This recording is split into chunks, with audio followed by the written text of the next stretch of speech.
ቻናልሽ ለምንድነው ያልተቀበለሽ? ሞኔታይዝ ለምንድነው ያልተቀበለሽ? ለምንድነው ሆነሽ ቻናልሽ ተዘጋ ብለሽ ያላችሁ እህት ወንድሞች አላችሁ። ይህን ቪዲዮ እስከመጨረሻው አዳምጡት፣ ለእናንተ ይጠቅማችኋል። አዲሶችም ወይም ደግሞ ሰዓት ልትሞሉ ትንሽ የቀራችሁ ወይም ደግሞ አድሰንስ ያልሞላችሁ ከኛ ልትማሩ ይገባል። ቪዲዮን እስከመጨረሻችሁ አብራችሁ ተከታተሉት። አሰላሙ አሌይኩም ወራህመቱላሂ በረካቱ። ሰላም ጤና ይስጥልኝ የቻናል ቤተሰቦች እንዴት ናችሁ? አልሐምዱሊላህ እኔ ሰላም ነኝ። እናንተ እንዴት ናችሁ? ለቻናሉ አዲስ የሆናችሁ ሰብስክራይብ፣ ላይክ በማድረግ ቤተሰብ የሆኑ በመግቢያ ላይ እንግዲህ አንዳንድ ነገር ጠቅሼላችኋለሁ። እኔ በነገራችን ላይ ቻናል ውስጥ ሙሉ ለሙሉ አልተዘጋም ወይም ደግሞ የመለሰኝን ነግራችኋለሁ። በምን ጉዳይ አድሰንስ እንዴት እንደመለሰኝ ማለት ነው። ከዚህ በፊት ትንሽ ብዙም ባላብራራው ቪዲዮ ሰርቼበት ነበረ። ግን ደግሞ በዚህ ወር ውስጥ ብዙ እህቶቼ ብዙ ወንድሞቼ አድሰንስ እየመለሰን ስለሆነ ለምንድነው ለምንድነው የመለሳችሁ የሚለው ነገራችኋለሁኝ። እና ምን መሰላችሁ፣ እኔ በነገራችን ላይ አድሰንስ ሞልቼ ነበረ። የመለሰብኝ ጉዳይ ቻናሌ እኔን አድሰንሱን የዘጋው ወይም ደግሞ የመለሰብኝ ምክንያት ወይም ደግሞ ቀጠሮ የሰጠብኝ ምክንያት በሰዎች ቪዲዮ በኩል ነው እንትን ያለኝ። በኮፒራይትም ሳይሆን ኮፒራይትም ነበረብኝ፣ ግን ከዛ በፊት እኔ ኮፒራይቱን አጥፍቼ ነበረ የላኩት። ግን ደግሞ ከዛ እኔ የማላያቸው ህጎች በጣም ጥሼ ነበረ። እስቲከርም ነበረብኝ። አንደኛ ደግሞ እኔ ከሰራሁት ቪዲዮ በላይ የሰዎች በጣም ነበረኝ። ከ600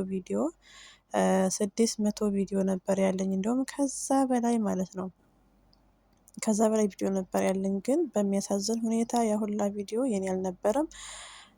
በአማኑ ቀን የሆነ ነገር ሳገኝ ዝም ብዬ ፖስት ነበር። በዚህ በሶስት አመት ውስጥ ሳይሆን በፊት ከሶስት አመት በፊት የሰዎች ቪዲዮ በጣም ፖስት ነበረ። በፊት በሱ ሞኔታይዝ አድርጎ የነበረ ህጉ ባልተቀየረበት ጊዜ ሞኔታይዝ የሆንኩት በራሴ ቪዲዮ ሳይሆን በሰዎች ቪዲዮ ነበር በፊት የተቀበለኝ ማለት ነው። አሁን ላይ ግን ህጉ ስለተቀየረ የራሳችሁን ቪዲዮ ነው እንጂ የራሳችሁን ስራ እዚህ ጋር አስገባላችኋለሁ። ቆይ እንትን የመልሰብኝን እንትን ለእናንተም ትምህርት ይሆናችኋል፣ ታነቡታላችሁ ማለት ነው። እና የሰው ቪዲዮ በምንም ተአምር አሁን ዩቱብ አይቀበልም።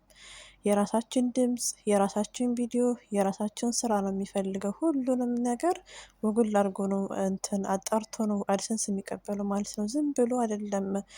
በነገራችን ላይ ዩቱብ ቻናል ሲባል በጣም ቀላል ይመስላችኋል፣ ግን አድካሚ ነገር ነው። በጣም አሰልች ነገር ነው። ተስፋ ያስቆርጣል። ግን ተስፋ መቁረጥ የለብንም። እስከ መጨረሻው መስራት አለብን እንጂ አለበለዛ ገብቶ ላየው ነው እንጂ ገብቶ ላላየው በጣም ቀላል ይመስላችኋል። በጣም ከባድ ነው። ስለዚህ ከኔ ከገጠመኝ ነገር ለእናንተ ትምህርት እንዲሆናችሁ የምፈልገውን ነገር ቢሆን ምንም አይነት ቪዲዮ የሰው ነገር አታምጡ።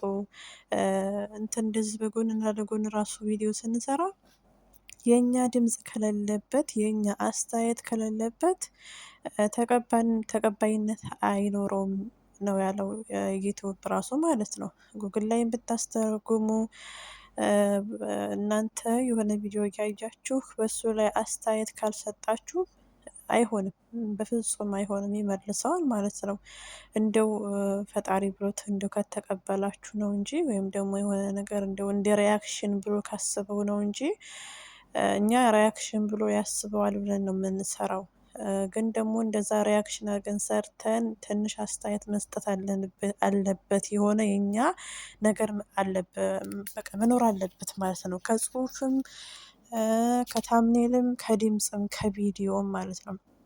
ስለዚህ ብዙ ጥያቄ አላብዛባችሁ፣ ወሬ አላብዛባችሁ። የሰው ቪዲዮ አትልቀቁ። በራሳችሁ ኮፒራይት ተጠንቀቁ። ምንም ይሁን የራሳችሁን ቪዲዮ ስሩ። ሪያክሽን ስሰሩ ደግሞ አስተያየት ስጡ።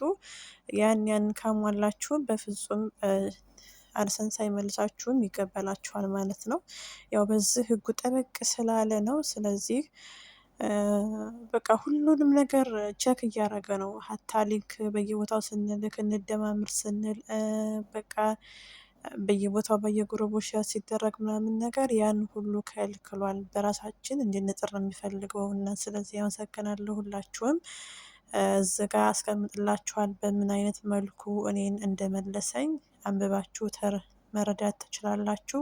እኔ የምላችሁ በሁላችሁም ብትሆኑ በራሳችሁ ስራና በራሳችሁ ቪዲዮ በራሳችሁ ርዕስ በራሳችሁ አስተያየት ስሩ ነው የምላችሁ።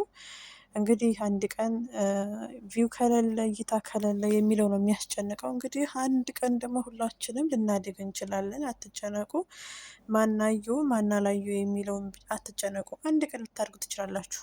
100 ቪዲዮ ብትለቁ ከ100 ቪዲዮ አንድ ቪዲዮ ከታየልን ለእኛ ጥቅም አለው። አንድ ቀን ደግሞ የሆነ ቪው ይኖራል። ስለዚህ መጀመሪያ ልስስ እንዲቀበላችሁ ሁላችሁም ጥንቃቄ ውሰዱ። አደራ የሰው ቪዲዮ አትልቀቁ። ከኮፒራይት ነፃ ሆኖ። ስለዚህ አመሰግናለሁ ሁላችሁም። ለዚህ ቻናል አዲስ የሆናችሁ ሰብስክራይብ በማድረግ ቤተሰብ ሆኖ ማሰላማ። ባይ ባይ።